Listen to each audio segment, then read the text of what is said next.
नमस्कार फ्रेंड, मैं हूं पंकज कुमार और आप देख रहे हैं मेरे यूट्यूब चैनल लूसेंट वर्ल्ड। तो आज हम पढ़ने वाले हैं थर्मल प्रॉपर्टी ऑफ फ्लूइड यानी द्रवों के तापीय गुण। ठीक है, तो उसके अंतर्गत जो हम पढ़ने वाले हैं वो है अवस्था परिवर्तन यानी द्रव के जो अवस्था परिवर्तन है तो उसके बारे में। ठीक है, तो द्रव के जो अवस्थाएं हो तो क्या क्या होते हैं, ठोस, द्रव, गैस होते हैं। इसके बारे में आप लोग जानते ही होंगे। द्रव के 3 अवस्था होते हैं, ठोस, द्रव और गैस। ठीक है, तो चलिए वीडियो को स्टार्ट करते हैं। तो टॉपिक जो है वो क्या है, थर्मल प्रॉपर्टी ऑफ फ्लूइड।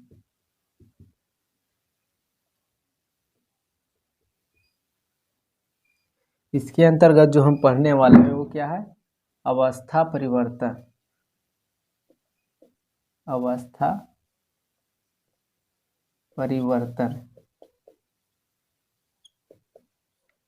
अवस्था परिवर्तन क्या होता है कि एक ऐसा वस्तु जिसकी एक अवस्था से दूसरी अवस्था में चेंज होना अवस्था परिवर्तन कहा जाता है। जैसे द्रव का गैस में बदलना या ठोस का द्रव में बदलना, या क्या है, अवस्था परिवर्तन। यानी एक अवस्था में से दूसरी अवस्था में जाने की प्रक्रिया को अवस्था परिवर्तन कहा जाता है, सिंपल सा। ठीक है, तो पहले बता दिए थे कि द्रव को जो अवस्थाएं वो कौन कौन है, यहाँ पे लिख देते हैं मुख्य रूप से ठोस, द्रव और जो गैस है। ठीक है, ठोस, द्रव और गैस। तो द्रव की जो अवस्थाएं हैं वो टोटल कितने हैं, 3 है, ठोस, द्रव और गैस। ठीक है, तो अवस्था परिवर्तन के अंतर्गत जो हम पढ़ने वाले थे, स्टार्टिंग करते हैं सबसे पहले गलन से। ठीक है, गलन और गलनांक के बारे में। तो पहला यहाँ पे स्टार्ट करते हैं,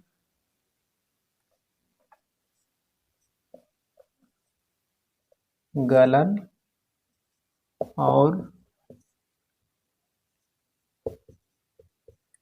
गलनांक। गलन और गलनांक होते क्या।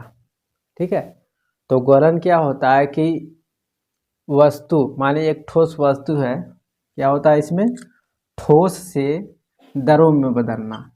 इसमें क्या होता है गलन में, ठोस से किसमें, ठोस से द्रव में बदलना। यानी वस्तु का ठोस से द्रव में बदलना क्या कहलाएगी, गलन कहलाएगी। ठीक है, यहाँ तो आप लोग क्लियर हो गए हैं। गलन किसे कहते हैं, तो ठोस वस्तु का द्रव में बदलना क्या कहलाएगी, गलन कहलाएगी। ठीक है, उसके बाद क्या है, गलनांक। तो गलनांक क्या होगा कि जिस ताप पे, यानी जिस निश्चित ताप पे वस्तु जो होता है ठोस अवस्था से द्रव अवस्था में जब चेंज होता है, उस स्थिर ताप पे एक बिंदु होता है, उस बिंदु को क्या कहा जाता है, गलनांक कहा जाता है। यानी इसे सीधा कहने का मतलब हुआ कि जिस ताप पर वस्तु ठोस से, यहाँ पे लिख देते हैं क्या, ठोस से द्रव में बदलता है। ठीक है, तो ये जो निश्चित ताप हुआ, ठीक है, निश्चित ताप। ठीक है, गलनांक किसे कहते हैं कि जिस ताप पे, यानी जो निश्चित ताप है, जिस ताप पे वस्तु ठोस से द्रव में कन्वर्ट होता है, उस बिंदु को गलनांक कहा जाता है। ठीक है, सिंपल से आप लोग समझ गए होंगे। ठीक है, अब आगे बढ़ते हैं। इसके आगे दूसरा में हिमांक और हिमन के बारे में। ठीक है, दूसरा में लेते हैं यहाँ पे हिमन, और एक क्या हो गया, हिमांक।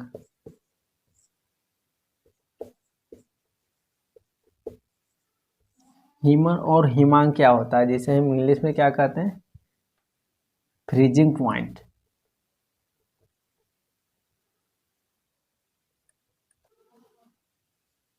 इसे हिमन को क्या कहेंगे, फ्रीजर, फ्रीजिंग इसे बोल सकते हैं। Freezing and freezing point, freeze मतलब जमना, और ये फ्रीजिंग पॉइंट मतलब क्या हुआ, जमने का बिंदु। ठीक है, तो हिमन क्या होता है, तो हिमन इसका जस्ट क्या होता है, इसका उल्टा होता है। ठीक है, इसका क्या होगा, ये उल्टा हो जाता है, दोनों कन्वर्ट हो जाती है। ठीक है, तो देखिए इसमें क्या हुआ कि ठोस से द्रव की ओर बदल रहा है, इसमें इसका उल्टा क्या होगा, द्रव से ठोस। यहाँ पे क्या कर सकते हैं इसे, द्रव से ठोस। ठीक है।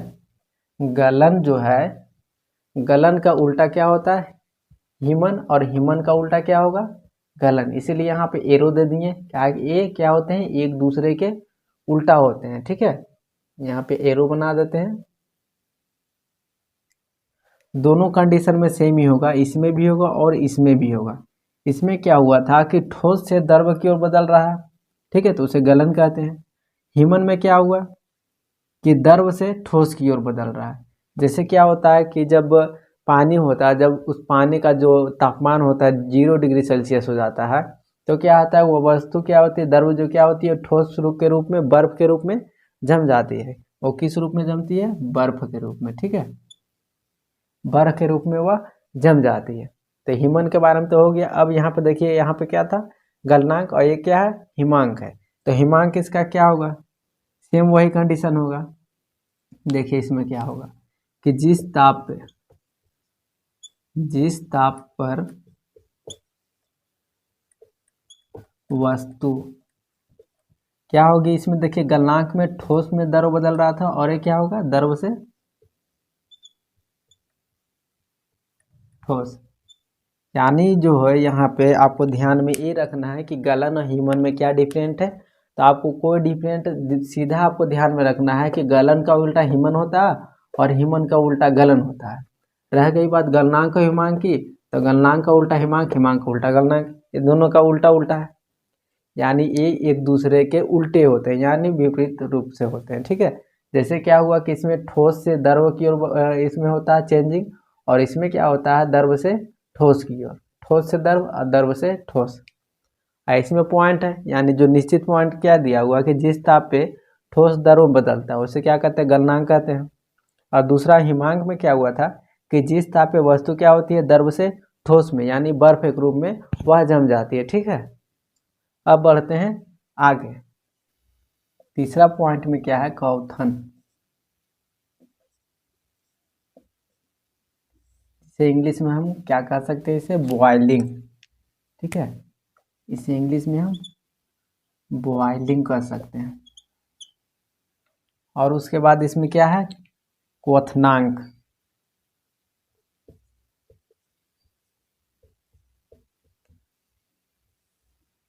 ये क्या हो जाएगा, बॉइलिंग पॉइंट।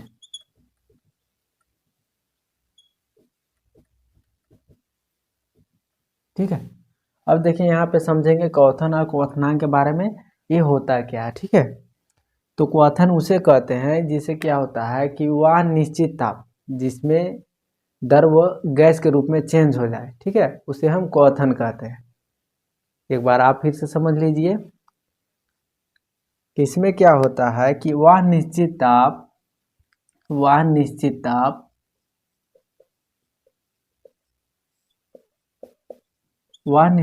जिसपे क्या होता है कि कोई द्रव का गैस में चेंजिंग होना। ठीक है, यानी द्रव से गैस में बदलना है। यहाँ पे देखिए लिख देते हैं डायरेक्ट, यहाँ पे इसको लिखने की जरूरत नहीं है, सीधे आपको ध्यान में रखना है कि वह निश्चित ताप जिसमें क्या होता है कि द्रव का गैस में बदलना, द्रव का गैस में बदलना, यानी सीधा आपको ध्यान में रखना ये वाला कि क्वथन किसे कहते हैं, तो द्रव का, यानी जिस निश्चित ताप पे द्रव गैस में चेंज हो जाती है उसे हम क्या कहते हैं, क्वथन, यानी बॉइलिंग। यानी क्या होता है कि 100 डिग्री सेल्सियस पे क्या होता है, पानी खौलने लगता है। ठीक है, एग्जाम्पल के रूप में हम इसे समझेंगे। जैसे 100 डिग्री सेल्सियस पे पानी क्या होता है, खौल जाती है, और 0 डिग्री सेल्सियस पे क्या होती है कि वह बर्फ बन जाती है। तो जो 100 डिग्री सेल्सियस है वो लास्ट क्या है, वो उसका बिंदु है, यानी 100 डिग्री सेल्सियस पे ही पानी क्या होगी, खोलेगी, यानी क्वथन होगी। बॉइलिंग बनने, इसे हम हिंदी में क्वथन, इंग्लिश में बॉइलिंग कहते हैं। इसमें क्या होगा, द्रव से गैस में चेंजिंग होगा। ठीक है, अब बढ़ते हैं यहाँ पे क्वथनांक यानी बॉइलिंग पॉइंट के बारे में। ठीक है, तो बॉइलिंग पॉइंट इसमें क्या होगा कि जिस ताप पर वस्तु क्या होगी, द्रव से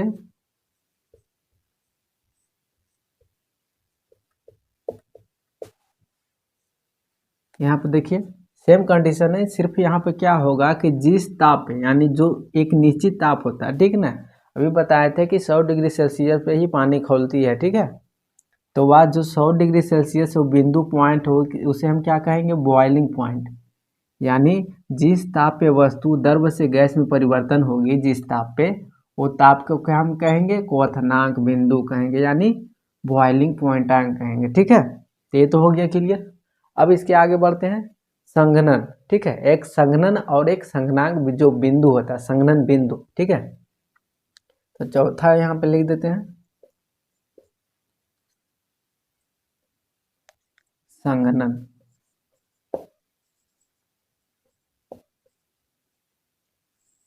इंग्लिश में इसे हम कंडेंसन कह सकते हैं। और एक होता है संघनन बिंदु, ठीक है।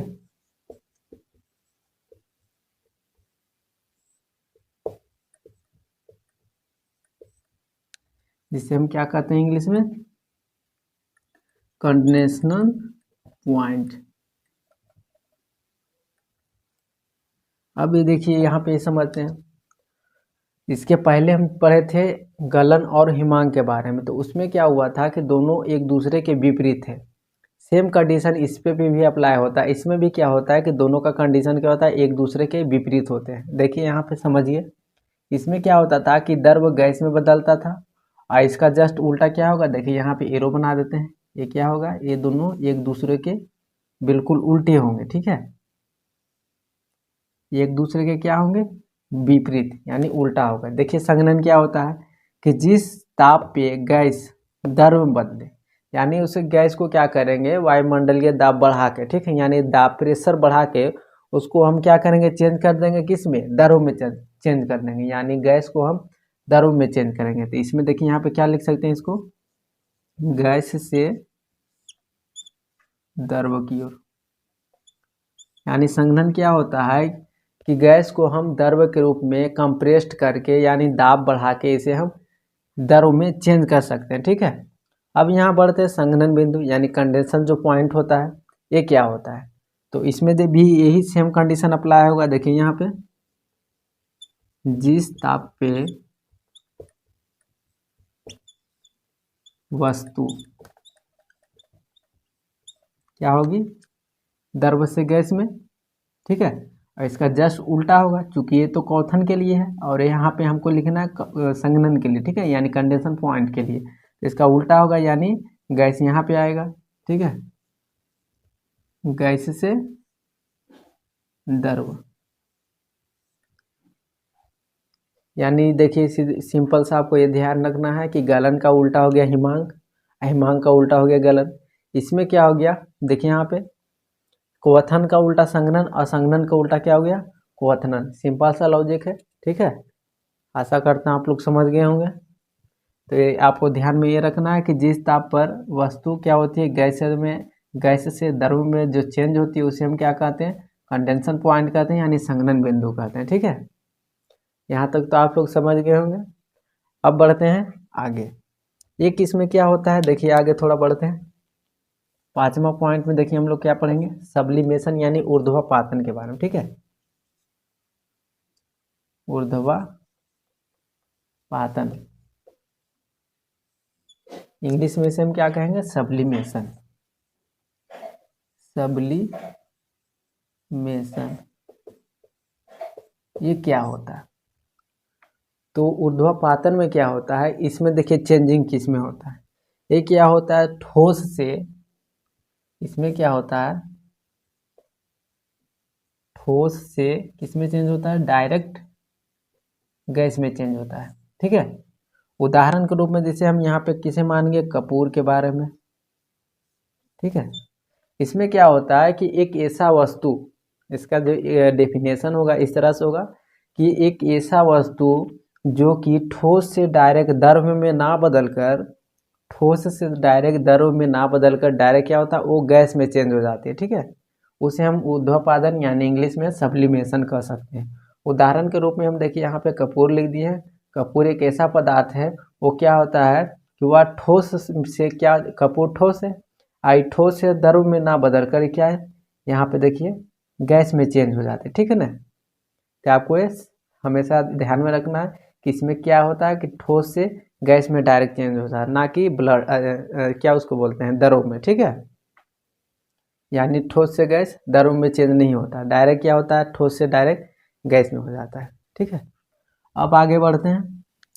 इसमें देखिए क्या होता था कि इसके पहले हम लोग पढ़े थे संघनन और क्या पढ़े थे क्वथन के बारे में। तो उसमें क्या होता था कि जो भी प्रक्रिया होता था तो उसके लिए एक निश्चित ताप होता था। जैसे क्या होता था पानी खौलने के लिए, यानी क्वथन के लिए क्या होता था कि 100 डिग्री सेल्सियस, ठीक है, यानी 100 डिग्री सेल्सियस पे क्या होता था पानी क्या करता खौलता था, ठीक है, पानी का उबलना। तो इसके लिए जो ये तापमान दिया हुआ वो क्या है निश्चित तापमान, यानी जब तक किसी द्रव का जो तापमान है 100 डिग्री सेल्सियस नहीं होगा वह उबलेगा नहीं है, ठीक है, यानी खौलेगा नहीं, यानी क्वथन नहीं होगा, ठीक है। इसमें देखिए थोड़ा सा चेंजिंग यही क्या है कि इसमें कोई निश्चित ताप की ज़रूरत नहीं होती है। इसका जो एक पॉइंट होता है इसका कोई पॉइंट नहीं है, किसी भी ताप पे नॉर्मली है। ये क्या होता है नॉर्मल होता है, ठीक है, ये क्या होती है नॉर्मल। इसके लिए कोई निश्चित पॉइंट नहीं होती है कि इतना डिग्री सेल्सियस पे यह क्या करेगी वाष्पित होगी। इसमें भी चेंजिंग देखिए इस तरह से इसमें चेंजिंग होता है। इसमें चेंजिंग क्या होता है, इसमें भी चेंजिंग वही होता है द्रव से गैस में, लेकिन इसमें थोड़ा सा फर्क ये है कि उसके लिए क्या होता था क्वथन के लिए क्या होता था कि 100 डिग्री सेल्सियस निश्चित ताप है, यानी जब तक कि द्रव का जो है तापमान क्या होगा 100 डिग्री सेल्सियस नहीं होगा वह खौलेगी नहीं। लेकिन इसमें क्या होता है कि नॉर्मल होता है, इसके लिए कोई पॉइंट नहीं, किसी भी पॉइंट पे यानी 40 डिग्री या 50 डिग्री किसी भी तापमान पे क्या होगी यह द्रव से गैस की ओर चेंज हो जाएगी, ठीक है। और इसमें क्या होता है कि द्रव जो होती है इसके लिए क्या होता है क्या वाष्पीकरण के लिए इसमें क्या होता ऊष्मा की आवश्यकता होती है, ठीक है ना।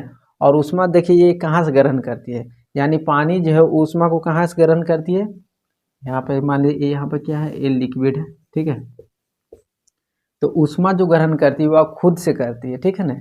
यानी द्रव है जो ऊष्मा अपने आप से स्वयं को प्राप्त करवा लेती है, ठीक है। तो वाष्पीकरण की प्रक्रिया है जिसका कारण क्या होती है कोई वस्तु धीरे धीरे क्या होती है वो ठंड हो जाती है, ठीक है। आप लोग समझ गए होंगे। आपको आपको इतना इतना देखिए आपको ध्यान में रखना होगा सीधे से, क्योंकि क्वथन में क्या होता था ये दोनों क्या हो गए अंतर हो गया। यहाँ पे लिख देते हैं तो आसानी से आप लोग समझेंगे क्वथन और वाष्पीकरण में क्या अंतर है, ठीक है। तो इसमें देखिए अंतर क्या है कि 100 डिग्री सेल्सियस पे ही पानी का उबलना, यानी 100 डिग्री सेल्सियस पे क्या हो गया पानी उबलेगी। लेकिन इसमें क्या होता है कि इसमें कोई निश्चित ताप नहीं चाहिए, यानी 100 डिग्री सेल्सियस नहीं चाहिए, या किसी भी तापमान पे या 40 डिग्री या 50 डिग्री या 60 डिग्री पे या किसी टाइम पे भी द्रव से गैस के रूप में या चेंज हो सकती है। तो ये अंतर है दोनों में, ठीक है। और रह गई बात इसे इसके वेपोराइजेशन जो होता है इसके लिए ऊष्मा की आवश्यकता होती है।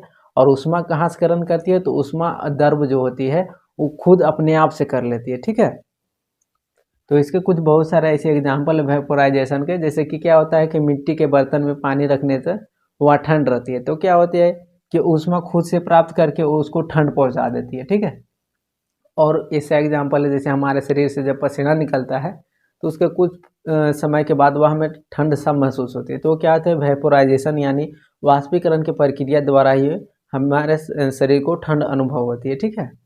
तो ऐसे बहुत सारे एग्जाम्पल है। आपको ये तो समझ में आ हो गया वाष्पीकरण और क्वथन में क्या अंतर है। इसके लिए निश्चित ताप चाहिए और इसके लिए कोई निश्चित ताप नहीं, ये नॉर्मल ही होता है, ठीक है। आशा करता हूँ आप लोग समझ गए होंगे। तो आज का टॉपिक इतना ही था। अगर हमारे द्वारा दी गई जानकारी अगर आपको अच्छी लगती हो तो हमारे वीडियो को लाइक करें और चैनल को ज़रूर सब्सक्राइब करें और अपने फ्रेंड को शेयर भी करें। धन्यवाद।